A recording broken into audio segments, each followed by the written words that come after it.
What's up, everybody? Just going to be a short episode this week. Hope you've had a good weekend and hope you got a chance to watch the Oscars. It was a lot of fun for us. I got to watch the whole thing, and so it was a lot of fun. So this episode is just going to be me kind of chatting about the Oscars and the things I liked, the funny parts I liked, and the walking through the awards. And yeah, so should be a fun time. We'll just kind of talk the high points and share the awards. Thanks so much for checking it out. Be sure to like and subscribe. It's share the podcast. Normally I have my boys here and it's us discussing movies with them. And sometimes my wife joins for kind of a parent edition. This is just a Sprang edition. This is just kind of me chatting this time. But if you are new, be sure to click subscribe, and also you can find us on Instagram at Movies That Make You.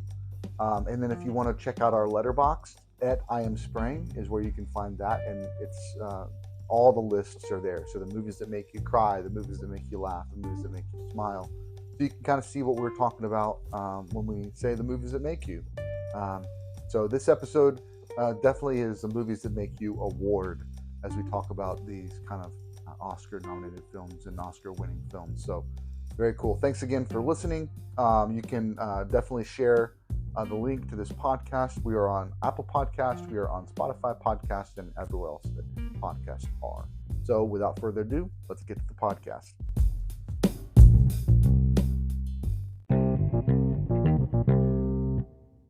What's up, everybody? We are back, and man, I'm excited to talk about this. I had such a fun time at the Oscars. I hope you did too. Hope you were able to catch them. If you weren't, you can still check them out on Hulu right now. If you have Hulu, I think they have them there for you to watch.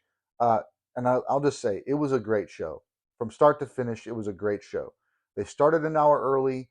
They ended in 3.5 hours. So it's a long ceremony. But I tell you what, I never felt like anything dragged. It felt like everything was really, really solid. Everything that we saw, we needed to see. They shortened up some of the songs. Normally, they have all of the best song nominees perform. This time, they kept it very, very tight. And they had some really fun performances, amazing performances. So definitely check that out if you're interested, because it was a great show. And so let's just I'm just going to jump in it, give our high points. I thought Jimmy Kimmel as a host did great. He was so funny, and I always liked him as the host, and so I'm glad that they got him back this year. Especially in the past few years, it's been a little hit or miss, and so to have him there, someone who's done it before, someone who feels confident in what he's doing, just really gave that foundation up the front. The one joke I think he took a little bit too far was the one with Robert Downey Jr. Talking about his drug addiction. And then when Robert Downey Jr. touched his nose, basically saying, "Hey, that's a little bit on the nose, isn't it?" Jimmy Kimmel, instead of going away from the joke, he leaned into the joke even more. And I think that could have gone a little bit differently. But overall, I think he did a great job throughout the whole ceremony. So really good. Another one of the high points for me was the Emily Blunt and Ryan Gosling conversation. They came out to present an award, and before they started the reward, they really kind of started going at each other about the Barbenheimer kind of competition. And so that was really fun to hear them go back and forth and argue and all that stuff. And so it was good. Funny moment for me. Another high point for me was Arnold Schwarzenegger and Danny DeVito coming out. Partly because I thought they were doing like a twins reunion. So they were in a movie back in the 90s, late 80s, early 90s, where they played twins that were separated at birth. One grew up in low-income housing, one grew up in the rich housing, and the rich guy became very smart, the poor guy became a nobody. And so it's kind of like this kind of fish out of water type situation where they end up finding each other and then they try to figure out what's going on. So really, really cute. I mean, it's goofy, but it was cute to see them come out. So I leaned over to Kristen and was like, this is a twins reunion. And then they go off and say, actually, this is we both played villains of Batman. How did Batman take you out? He threw me off a building. That just so funny, because Danny DeVito did play the Penguin in Batman Returns, directed by Tim Burton.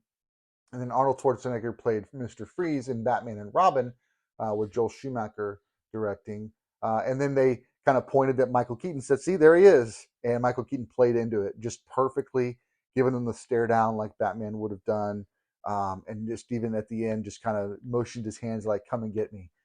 So just super super funny. That was great. Another thing I really liked about this was for all the actor categories, they had five people from past winners, five past winners of the award come out and introduce each of the five nominees in a kind of a one-on-one speech, just kind of sharing one-to-one who the person that they were. I really like Nicolas Cage's for with Paul Giamatti. That was super super fun. Um, America Ferrera, the lady that introduced her, that was great. But it was just really touching. It was really cool to see these past winners, kind of praising this year's nominees, and to see how this year's nominees reacted and him felt really moved and touched by the speeches. And so, really, I really liked that. I'm glad that they did that. That was really cool. The other funny part I liked was so Jimmy Kimmel has a sidekick on the show that does a lot of funny bits, does man on the street interviews and things like that. And he came out. His name's Guillermo. He came out and made a couple of comments. He was bringing drinks for people, and then he gave everybody tequila shots. And then at one point, he mispronounced John Krasinski's name, which was funny. And then he said, "I have to go hang out with my wife, Charlize Theron." And that was funny. I mean, it was just so great, so great. So a very funny moment there.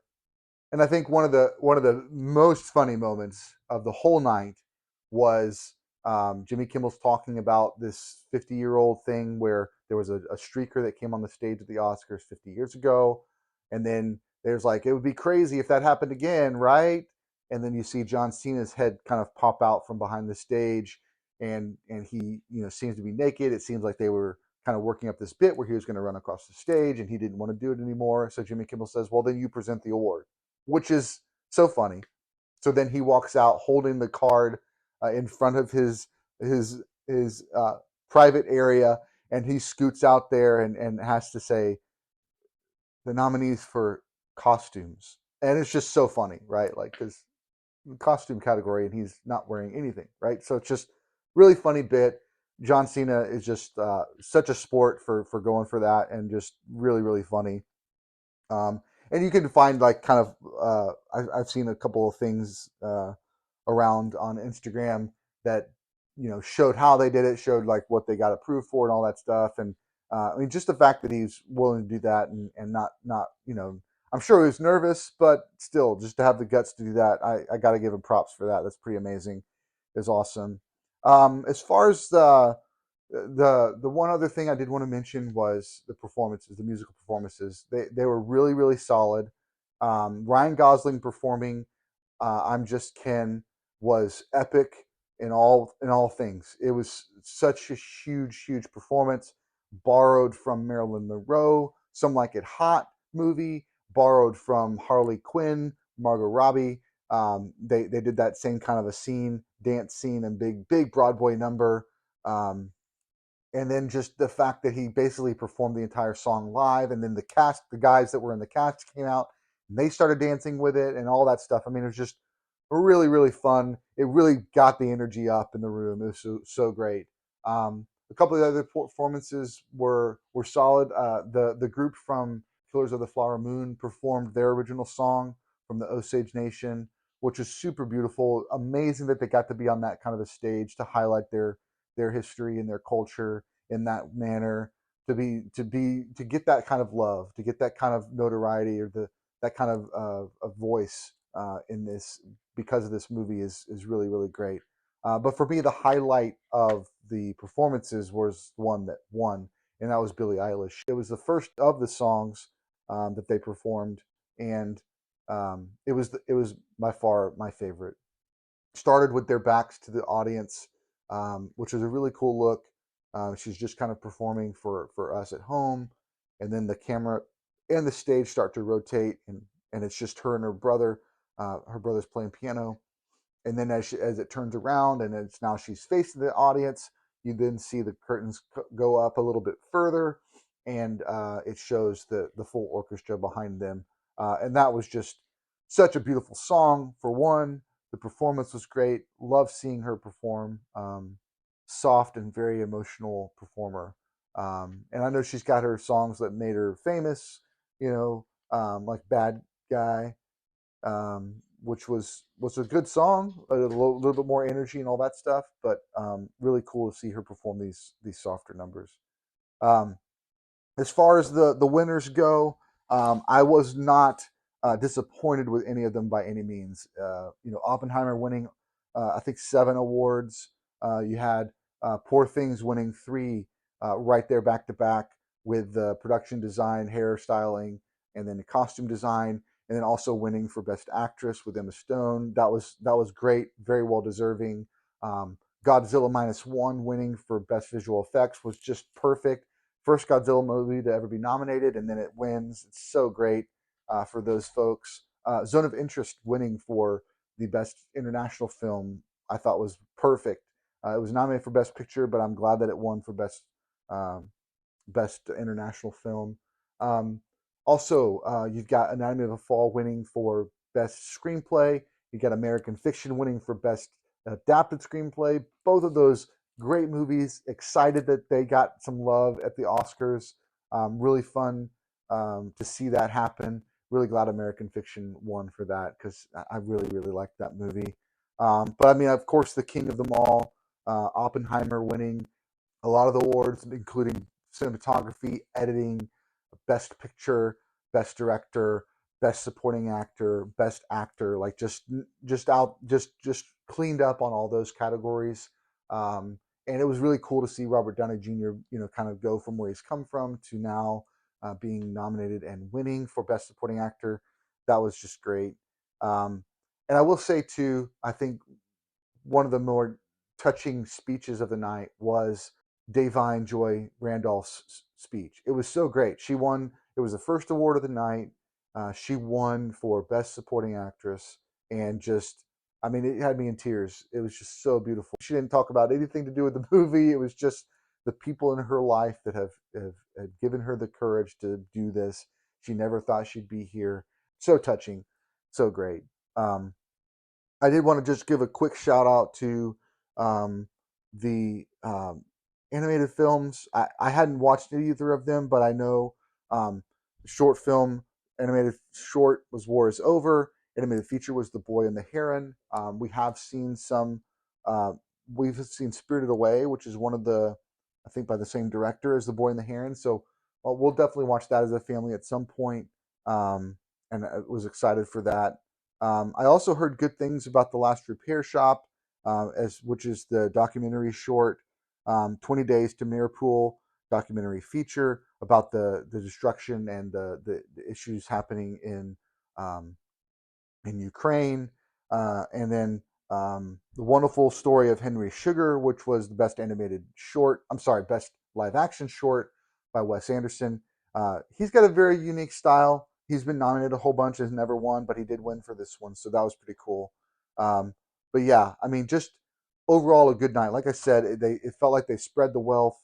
They didn't just focus on one film or one film getting all the awards. I think Oppenheimer did win a majority of them, but it really felt like that the love was being spread across all of the different films that were nominated. So yeah, so that's going to do it for this episode. Just like I said, just a quick recap of the Oscars. Gearing up for the Oscars was such a big thing for me this year. Doing the podcast and then doing the props or not videos to try and just get some of those things out there, um, and then of course doing the live Instagram posts of the night. It was a lot of fun for me being able to watch all of. I think this is the first year in a long time. I know it's the first year in a long time that I actually saw all the Best Picture nominees, and then also got to watch the Oscars. So hoping this becomes a tradition, hoping that it becomes something that we can do. And I hope you've enjoyed all the content. Like I've said in the last episode, I love the big blockbuster movies. I do. I have so much fun just seeing a bunch of robots fight each other or whatever. But I also really like to see the Oscar nominated films too, because it gives me a different kind of a different level or a different layer of what filmmaking can be. It tells different types of stories, and this year was just so beautiful seeing these characters grow from start to finish. And so it's fun to kind of highlight that and see kind of where they ended up. Um, so that'll do it for this week. And don't forget, check us out, follow us on Instagram, all that stuff, Letterboxd.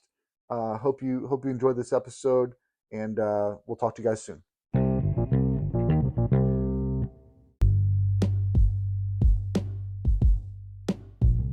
Hey everybody, hope you guys enjoyed that episode.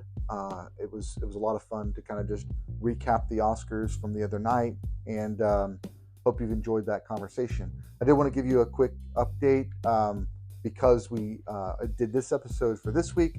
We were moving our Tenet conversation for a couple weeks from now. We've got some good things coming up.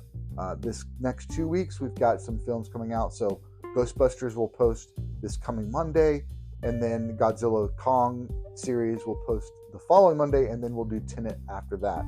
We do have a couple of blank weeks on our schedule, so we'll do some planning trying to figure that out, what's coming up after Tenet. But that's kind of the next 3 weeks of what we've got going on. So hope you join us back again next time. Until then, keep watching movies.